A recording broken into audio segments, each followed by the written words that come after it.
and look at, there's a pattern in, go ahead and turn to Romans 1. Romans chapter 1.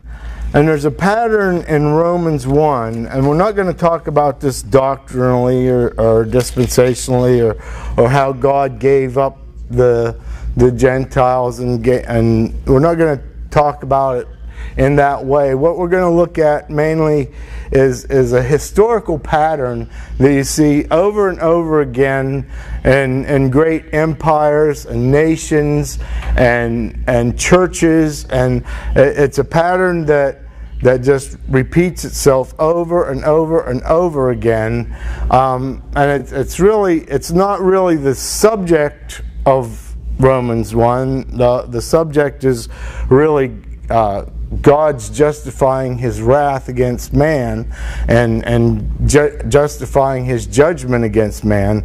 But I thought this pattern was interesting and how it works. And you really won't even have to look. I mean, when we go through this, you're going to see the United States of America real plain in this pattern and where we are in that today. So let's start in Romans 1, verse 18. For the wrath of God is revealed from heaven against all ungodliness and unrighteousness of men who hold the truth in unrighteousness, because that which may be known of God is manifest in them, for God hath showed it unto them. For the invisible things of Him from the creation of the world are clearly seen, being understood by the things that are made, even as eternal power and Godhead, so they are without excuse.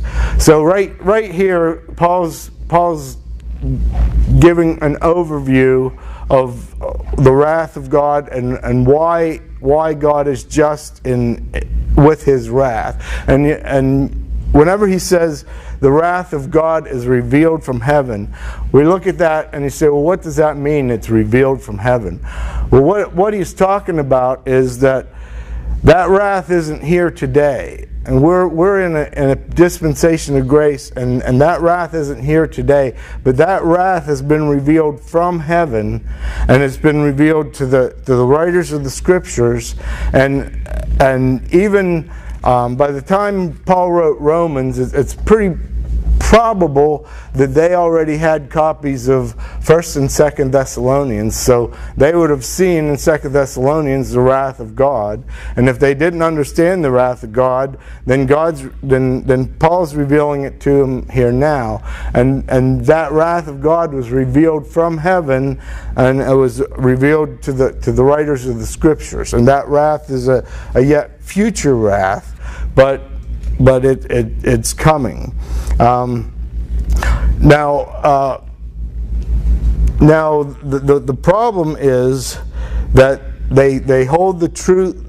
They hold the truth in unrighteousness. So if you can either look there on your paper, or you can flip back to Genesis 14, Genesis 14, 18 to 20, and to find out what is the truth of God, that they're holding this truth of God in unrighteousness. And in Genesis 14, starting in verse 18, it says, And Melchizedek, king of Salem, brought forth bread and wine, and he was the priest of the Most High God. And he blessed him and said, Blessed be Abraham of the Most High God, possessor of heaven and earth. So the truth of God is that God is the possessor of heaven and earth. God, the earth and the heavens, He made it, He owns it, they're His. When mankind holds that in unrighteousness, what they're saying is that well, there might be a God, but He don't really own it. It's ours. The earth is ours, or the earth is somebody else's, or the earth is some God that we worship. And it's holding the truth of God in unrighteousness. Now, in verse 21, this is where that pattern that I talked about begins. And it says in verses 21 and 22 of Romans chapter 1, because that when they knew God, they glorified him not as God, neither were thankful, but became vain in their imaginations, and their foolish heart was darkened. Professing themselves to be wise, they became fools. Now the first step that you always see in this pattern is professing themselves to be wise. And when you profess yourself to be wise, what you're basically saying is, I'm pretty good. And what you're showing is pride. And that was basically what we're going to eventually get to here is pride. And pride is one of the most destructive sins that you'll find in the Bible. Pride, once you have pride, then that begins to lead you to something. And the pride, let's see, it leads you to elevating the creature more than the Creator. Pride says, I'm pretty good. But it talks about, in the Garden of Eden, there was the tree of the knowledge of good and evil. And human good is just as unacceptable to God as human evil is. And pride says, well, I'm pretty good, I don't really need God. And pride leads to elevating the creature or the created thing up. Rather than being God here, the creature here, well, now pride starts to lift that creature up toward where God is. And when the creature is elevated to God's status, whenever you start to worship man, whenever you start to worship birds and animals and creeping things, then that leads to the next step, and that is in verse 24. Wherefore God also gave them up to uncleanness through the lusts of their own hearts, to dishonor their own bodies between themselves. So when we talk about sin, whenever Tracy goes over what is sin, we generally have three things. We have the lust of the flesh, the lust of the eyes, and the pride of life. Well, here we have, he talks about the lust of the heart, the lust of their own hearts. Well, what is the lust of their own heart? It's in Psalm 81:12. He says, so I gave them up to their own heart's lust, and they walked in their own counsels. Whenever you're following the lust of your own heart, you're following your own counsel, your own device.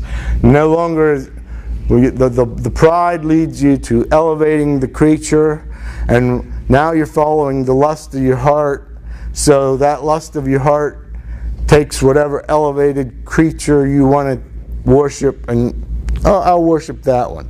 I'm going to follow what I feel in my heart. And you hear that all the time, Well, in my heart, I believe this. Well, when you're following your own heart, you're not following what God says. And the lust of the heart is just basically doing what's right in your own eyes.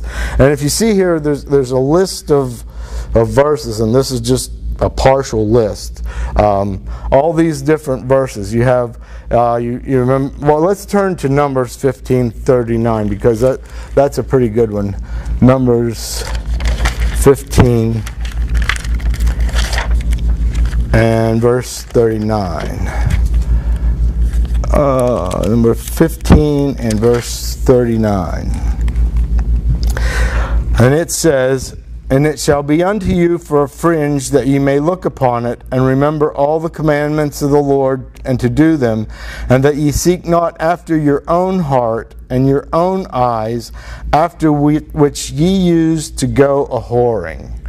So there's the the lust of you don't seek your own heart. There you see the lust of the heart and the lust of the eyes, and that's what they use to go a-whoring, and that's go a-whoring after other gods. They follow their own counsels, and they go a-whoring after other gods. And then, so once you're starting to follow, once you've elevated the creature, and you're following after your own lust, you're following after your own heart, then the next thing that leads to is back to Romans chapter 1, and that leads to what we see in verse 25. I got these bifocals. This one, kind of blurry, but okay. Verse 25, who changed the truth of God into a lie and worshipped and served the creature more than the Creator, who is blessed forever and ever. So, we saw that the creature has already been elevated. So we started out with God up here, and the creature, whenever he talks about the creature in Romans 1 and in Romans I think it's 8 and so on, he's talking about creation. So any part of a creation you elevate. You can elevate the sun, the moon, the stars. You can elevate man. You can elevate a cow. You can elevate anything to godhood status. So down here we have the creature, and we begin to elevate the creature. But now here in Romans 1:25, who changed the truth of God into a lie and served the creature more than the Creator, who is blessed forever and ever. We elevated the creature. Well, through pride, we elevated the creature.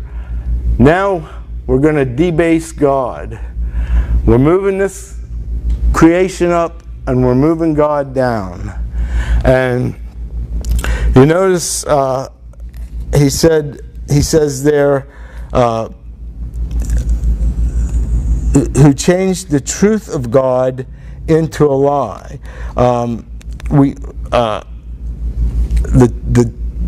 That lie isn't just your standard everyday lie, like, oh, your hair looks nice, or oh, well, you know what, the lie, it's a very specific lie, and you see here in your notes, if you don't want to turn to it, if you want to turn to it, John 8:44. Jesus is talking to the Pharisees here, and he says, Ye are of your father the devil, and the lusts of your father ye will do. He was a murderer from the beginning, and abode not in the truth, because there is no truth in him. When he speaketh a lie, he speaketh of his own, for he is a liar and the father of it. There's a very specific lie that's being that Paul's talking about here in Romans 1:25 when he says, who changed the truth of God into a lie. And that lie, when Jesus says he is a liar and the father of it, that's a specific lie. And we see here next in Isaiah 14:12-14, we have the fall of Lucifer, we have the fall of Satan. And it says, how art thou fallen from heaven, O Lucifer, son of the morning? How art thou cut down to the ground, which didst weaken the nations? For thou hast said in thine heart, I will ascend. Now look at that. That was pride. I have said in my heart. That's Lucifer's pride, and remember, pride is the beginning of all this. I will ascend up into heaven. I will exalt my throne above the stars of God. I will sit also on the mount of the congregation in the sides of the north. I will ascend above the heights of the clouds. I will be like the Most High. So there you have the ultimate creature trying to elevate himself above the Creator. And the lie is in 2 Thessalonians 2 and verse 3, let no man deceive you by any means, for that day shall not come, except there come a falling away first, and that man of sin be revealed, the son of perdition, who opposeth and exalteth himself above all that is called God, or that is worshipped, so that he as God sitteth in the temple of God, showing himself that he is God. Well, and then the next verse we have there is 1 Corinthians 10, 19 and 20. What say I then? But the idol is anything, or that which is offered in sacrifice to idols anything? But I say that the things which the Gentiles sacrifice, they sacrifice to devils, and not to God. And I would not that ye should have fellowship with devils. A lot of times,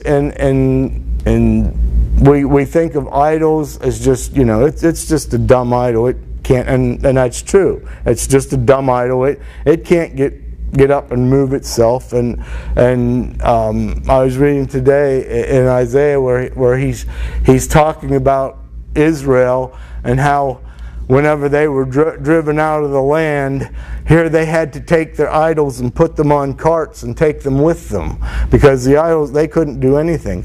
But the idols are also a representative of something, and we see that in 1 Corinthians.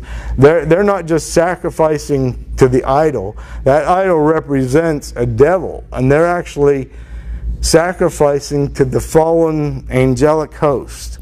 And the lie that is referenced back here in Romans 1:25, that changed the truth of God into a lie, is that any kind of a satanic host, Satan, one of his angels, the Antichrist, the man of sin, the son of perdition, any one of them, we're worshiping them. They are God. He's going to sit in the temple saying that he is God. So the lie is that there is another God other than God that should be followed, and that God always ends up being one of the satanic hosts. Let's see here.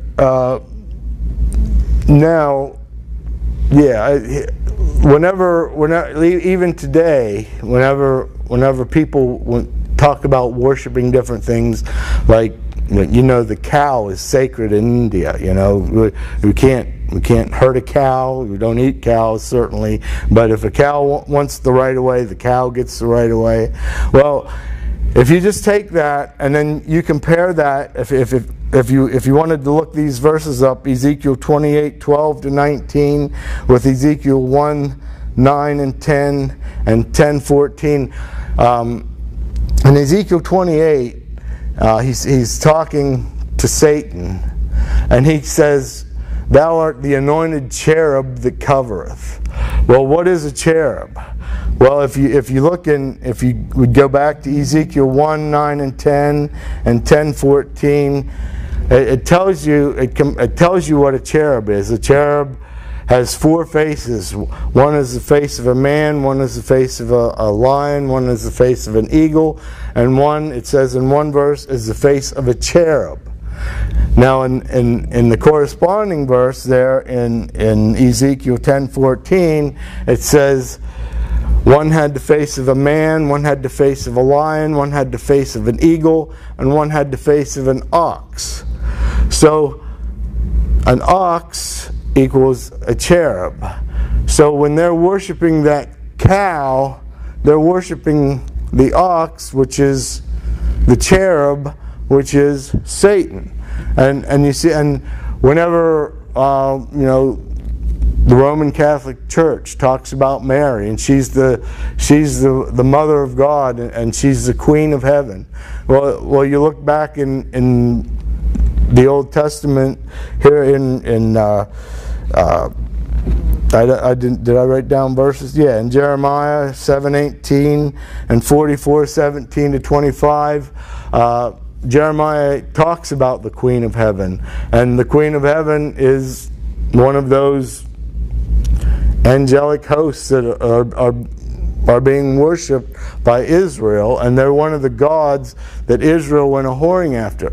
And just about any religion, any time you're worshiping something other than the true God, and it can even be another Jesus. Paul talks about worshiping another Jesus. Well, whenever you take the Bible and you take it undispensationally, and you're worshiping Jesus after the flesh rather than Jesus after the Spirit, well, that can lead to really bad things. So the truth of God turned into a lie is to worship basically the satanic host as God. And so we went from pride to the elevation of man to the debasing of God. And the debasing of God and the worshiping a lie leads to Romans 1:26. For this cause God gave them up unto vile affections. For even their women did change the natural use that which is against nature. And likewise also the men, leaving their lusts one toward another, men working that which is unseemly, and receiving in themselves that recompense of their error which was meet. Now here, this specifically talks about homosexuality. But the truth about that is, once a society has reached the stage of openly embracing homosexuality, once you've got to the point where we're gonna say, well, that's okay. Well, we're gonna accept that, and that's a good thing. Well, you've already went down the road of accepting fornication and adultery and all kinds of other immorality. So basically, what we've got next is immorality. All this, now you're worshiping a false god, and that leads you into immorality. And one sure sign that you've completely fallen into immorality is the open accepting of homosexuality, which, yeah, as you know, this country's done that already. Let's see where we're at here. Now, once you're worshiping false gods, you're in immorality, and that leads to the next verse, Romans 1:28. And even as they did not like to retain God in their knowledge, God gave them over to a reprobate mind to do those things which are not convenient. So now you've elevated the creature, you've debased God, and now you don't even want to keep him around. He's not even in the equation anymore. You might still think, well, yeah, there might be a God, and he could be around, but we're not going to think about him. Or you just totally deny that there is a God, and that kind of goes hand in hand with the immorality, because once once a society or a church or a government has openly embraced immorality, you can no longer embrace God, because God has judged immorality. He says it's not right. You can't serve two masters. So this master, well, we're just going to forget about him. We're just going to push him into a corner. He's no longer there, so we're away from him. We're going to worship the creature and more than the creator. And that creature, worshiping the creature, you think about today how many people who totally deny God, who are atheists, how many of them worship the earth? I mean, the whole global warming crowd. We have to get back to horse and buggies because we're destroying the earth and all that. They're worshiping the creature, and so even the atheists have their own gods. Everybody worships something. So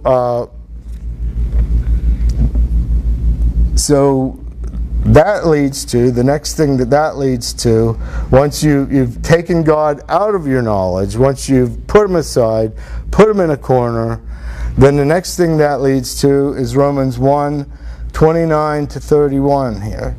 being filled with all unrighteousness, fornication, wickedness, covetousness, maliciousness, full of envy, murder, debate, deceit, malignity, whispers, backbiters, haters of God, despiteful, proud, boasters, inventor of evil things, disobedient to parents, without understanding, covenant breakers, without natural affection, implacable, unmerciful. Now you've gone from immorality, you reject God completely, and now you've just reached total decadence. That you're now following what's right in your own eyes, and that always leads to bad things. You're following your own counsels. You're following what your made-up gods, what you want them to say, and you've basically turned everything on its head. It says haters of God. So that means that God is out of their knowledge, but there's still people around that believe in God, and there's still people that testify of God, and they hate them. I mean, you can see it now, how our society more and more hates people that preach the truth, that talk about God, that talk about Jesus. They hate them, and they love the unrighteousness. And I think this passage here in Isaiah, whenever Israel was in basically the condition that we're in today, Isaiah, well, it was actually Judah because Israel had already been carried away, but Isaiah writes to them here in Isaiah 5, verse 18, "Woe unto them that draw iniquity with cords of vanity, and sin as if it were a cart rope. They say, Let him make speed and hasten his work, that we may see it, and let the counsel of the Holy One of Israel draw nigh and come, that we may know it." In other words, they're mocking God here. They're let him come. If he's going to come and do something to us, let him come. Woe unto them that call evil good and good evil, that put darkness for light and light for darkness, that put bitter for sweet and sweet for bitter. Woe unto them that are wise in their own eyes and prudent in their own sight. Woe unto the mighty woe that are mighty to drink wine, and men of strength to mingle strong drink, with which justify the wicked for reward, and take away the righteousness of the righteous from him. So here you can see that the whole they call evil good and good evil, and we see that all the time now. I mean, we're to the point in this country now that you can't call a boy and a girl, because that might offend somebody, and many things that were 50 years ago considered verboten are now openly celebrated, and they're called good. They're good things now, and if you talk against them, well, you're the bad one.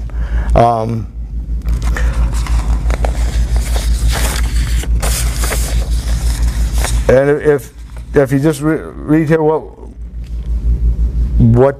you know, I said about the sin of homosexuality, that it is kind of a mark that when you've openly accepted that, then you've totally accepted immorality of all kinds. And in 2003, the government decided in this country that homosexuality, that was okay, because they struck down a Texas law that outlawed homosexuality in 2003. Then in 2015, our government decided that not only is homosexuality okay, but now it's time to celebrate it, because we're gonna say a man can marry a man and a woman can marry a woman. Although in 2015 that was a big deal. Now I don't know if you can call them a man and a woman, but any creature can marry any creature right now, I suppose, is how it would say. And the laws that have changed, you see, I mean, I just saw a video on the internet the other day, these guys going into a store with a shopping cart and filling it up and running out. And they're not going to be prosecuted because they only prosecute crimes that are more than $1,000 worth of. So, you know, a lot of the laws are being changed, and they're just depending on who you are. People break the law, and that's okay. So that we're pretty much in at least in the beginning stages of the total decadence, and there's just a little bit more to fall, and that is in Romans 1:31. Who, knowing the judgment of God, that they which commit such things are worthy of death, not only do the same, but have pleasure in them that do them. So now that we've reached the stage of total decadence, the next step is we're going to elevate the anti-God. Anything that is against God, we're going to elevate that. We're going to raise that up, and God is stricken from the record, and anybody that justifies God is hated. We're going to do unrighteousness, and now we're also going to elevate anything that is anti-God. We're going to elevate it up here. And now this cycle has been repeated throughout history, and you see, if you read Israel's history, you go through the judges and you see, and sometimes it's partially repeated and sometimes it's fully repeated, but every nation, every great empire has gone down through this cycle, from pride to elevating the creature to debasing God. I mean, the whole thing. And so what we wanted to talk about tonight, but like I said, I ran out of time, was where it all starts, and that is with pride. And pride is, to me, pride is probably one of the most insidious sins, and it is because if you say the lust of the flesh, the lust of the eyes, and the pride of life. Well, the lust of the flesh, when you experience the lust of the flesh, you can feel it. You know that you're experiencing the lust of the flesh. When you experience the lust of the eyes, well, you can see it. I mean, it's visible to you. You understand that's the lust of the eyes. But the pride of life, it sneaks up on you all the time, and you don't even know it's there. If you're talking about something, and somebody says, "Nah, you're wrong about that," well, boy, right away, what do you mean I'm wrong? You know, and that's pride. And somebody cuts you off in traffic, and you're, "Ooh, I'm going to get you." Well, that's your own pride. Somebody is putting me down, and I don't want to be put down. I have that pride, and pride always leads to bad things. And almost everybody, I know me personally, I have a serious issue with pride, and I think everybody does, whether you really realize it or not, because pride always leads to bad things. Here in pride, there's just a lot of verses about pride, and if you get a concordance, or if you look up in the computer and you just search for pride or proud in the Bible, you're going to come across so many things and they all lead to the same place. In Proverbs chapter 8, verse 12, I, wisdom, dwell with prudence, and find out knowledge of witty inventions. The fear of the Lord is to hate evil, pride and arrogancy, and the evil way, and the froward mouth do I hate. Now you notice after he says the fear of the Lord is to hate evil, there's a colon there. And what a colon means is, I'm going to describe what I just said. So he hates evil. Well, what is evil? Evil is pride and arrogancy. Well, what is arrogancy? Arrogancy is a great deal of pride. That's pride manifested. The evil way, he calls pride and arrogancy the evil way, and the froward mouth do I hate. The froward mouth, that's yapping out of turn, and that comes from pride. That whenever your pride's wounded, you you give it back to them, and that's pride, and God says that He hates those. Proverbs 6:16 and 17. These 6 things doth the Lord hate, yea, 7 are an abomination to Him: a proud look, a lying tongue, and hands that shed innocent blood. Now you would think, if you're going to put a list up of the things that God hates, the first one would probably be, hands that shed innocent blood. That's murder, But a proud look, that's number 1 on the list. And that's number 1 on the list for a good reason, because that pride leads to a myriad of other sins. And pride is always a problem.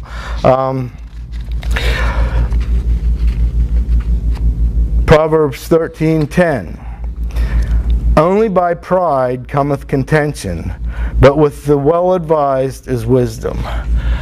And contention, you think about contention, the bitterness that comes up between people. I mean, you always have, somebody will say something and somebody will be offended. Well, they're offended because of their pride, and then they jump back at it. And pretty soon you have this, whole families are split just because of a few nasty words said between people, and that contention all comes because of pride. And I wrote here because this is one for me. Most of this is for me. I pretty much did this for myself, but having an argument without getting angry. Have you ever tried to do that? Whenever you disagree with somebody, somebody says, "Nah, that's not true." Well, yes, it is true. And whether you're right, absolutely 100% you're right. You're not getting angry because you're right. You're getting angry because somebody just had the nerve to disagree with you and wound your pride. And it happens all the time with just any little old thing. Your pride gets wounded and you lash out.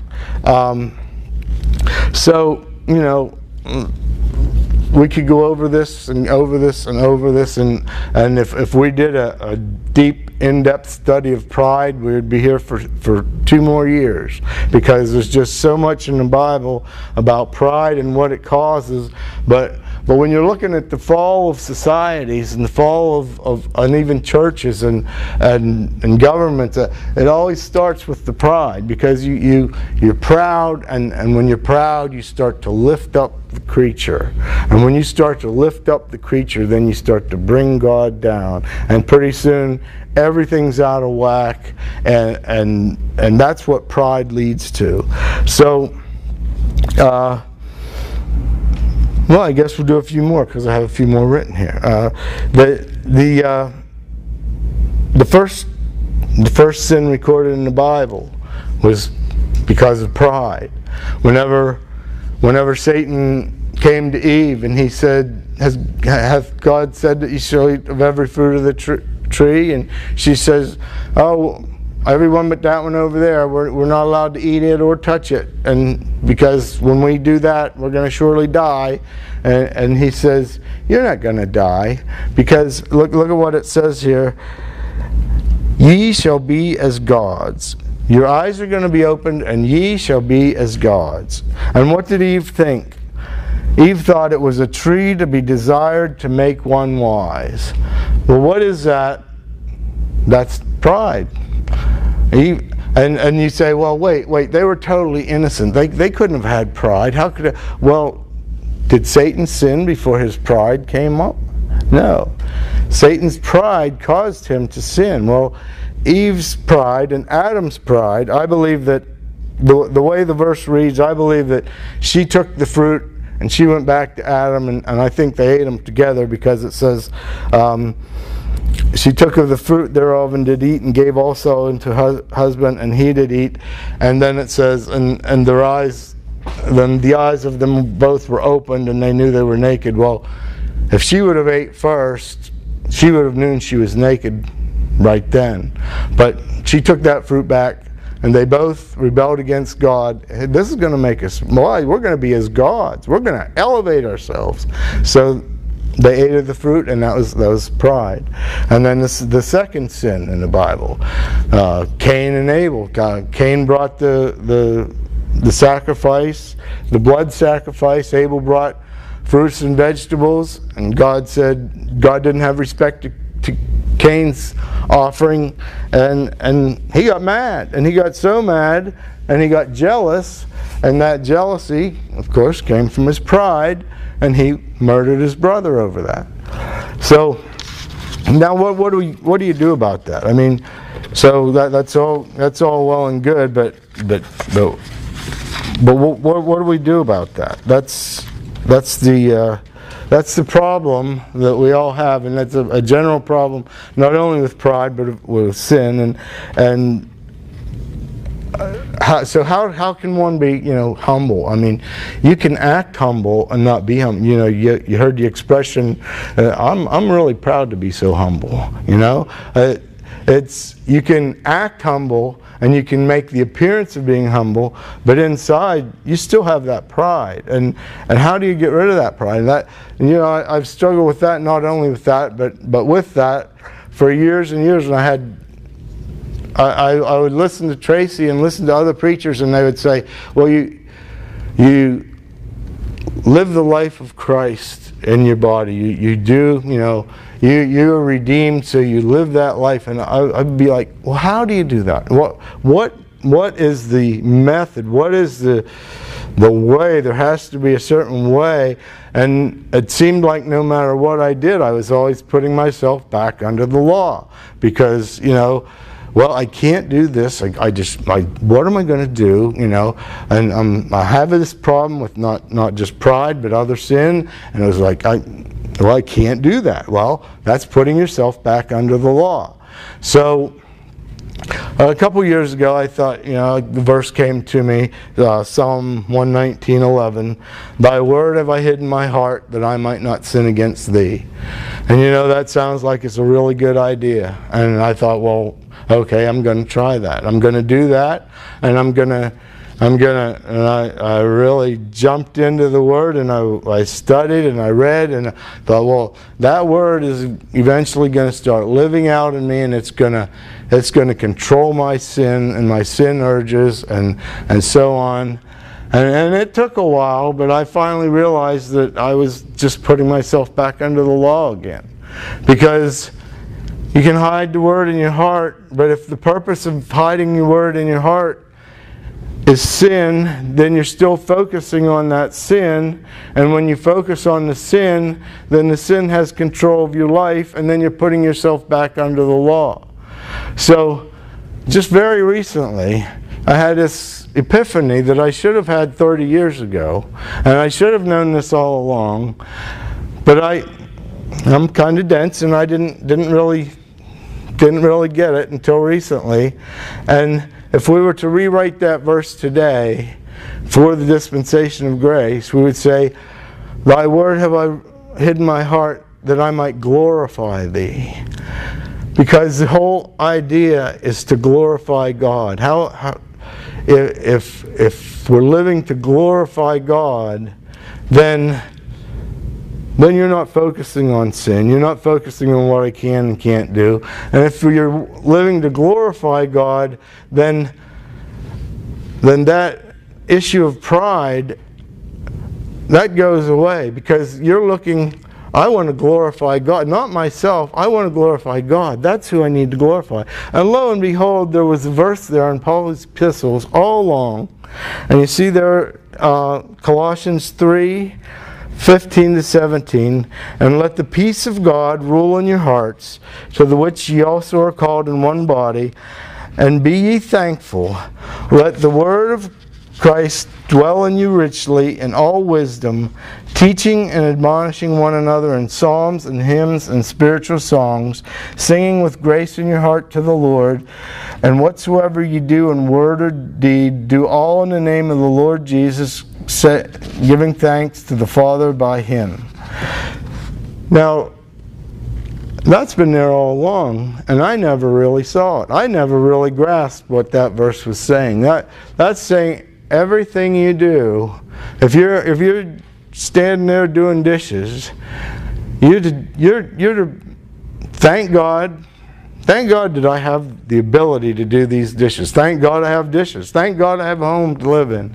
That attitude of praise, that attitude of glorifying God. And it doesn't matter what you're doing. If you can adopt that attitude, and let me tell you, I have not yet, and I'm working on it, but it's going to be a work in progress.